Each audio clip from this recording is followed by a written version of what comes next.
So just go ahead and get into your locker. 5 months ago, Dave Mader, walking down a hallway without assistance of any kind, was unimaginable. This is really good for me. Is it really? Yes. I was on a 4-pin walker for almost a year. 2.5 years ago, at age 40, Dave suffered a severe stroke. And then I feel a pop in the back of my head.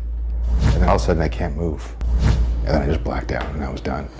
A recent MRI confirms the cause of the stroke is a small tangle of veins and arteries in the back of his skull.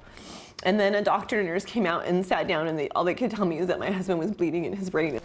You're doing good. What followed were 2.5 years of hell. And now Dave and his wife Katie believe a good portion of that hell was caused by a medication that doctors thought would help with his debilitating nausea, Transderm Scopolamine. I'm upset that he suffered so long.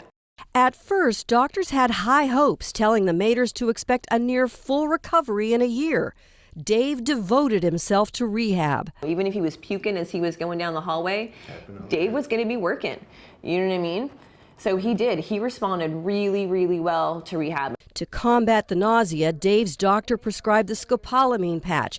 And at first, he says it really helped. But within just 3 to 4 weeks... So what happens first is my head started feeling really full all the time. And then my balance would go.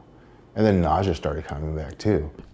Dr. Peter McGough is medical director for UW Neighborhood Clinics. He is not Dave's physician, but agreed to look over his medical chart. In his chart especially, it was the confusion, it was difficulty thinking, almost psychosis. Warnings on the Transderm Scope label include possible adverse reactions, the most serious of which include confusion, hallucinations, paranoia, and delusions. And the FDA reports receiving patient and physician complaints about symptoms when the medication is stopped, including dizziness, nausea, and vomiting, in some cases so severe they require medical intervention. The brain is reacting to a powerful chemical, and when you take that chemical away, you're going to get a rebound effect. That's exactly what happened with Dave Mader. Doctors kept him on the patch for 2 years because every time he removed it, he'd start vomiting. But even on the patch, his side effects just got worse. There were a couple times where literally he would fall like a tree. But it was the mental side effects that nearly tore the Mader family apart. Dave says he felt like a passenger in his own brain. So the worst was towards the end where I thought that everyone was out to get me. Things got worse when, after 2 years on the medication, a new doctor told Dave he had to get off the patch. Withdrawal was torture. He was crazy. He was saying things to me, cursing at me, calling me horrible things. I didn't feel like I was controlling what I was doing for a long time. And that's scary because some of these stories I'm going, oh, I'm so sorry. I apologize. Dr. McGough says it's very uncommon for anyone to stay on a drug like scopolamine for 2 years. Anytime we see something like confusion or other symptoms in patients that are on medications for long periods of time, we should always think about, is this being caused by medication they're on? Just 9 days after removing the scopolamine patch, so he hands me his walking stick and he just takes off a walking.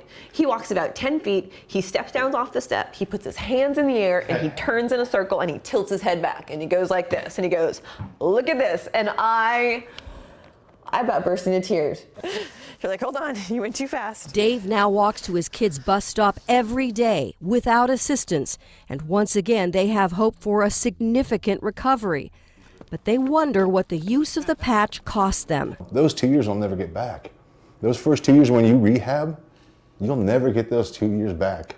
I get tired too. The Maders say they're not alone and have found dozens of other patients who've suffered severe side effects and withdrawal from this drug.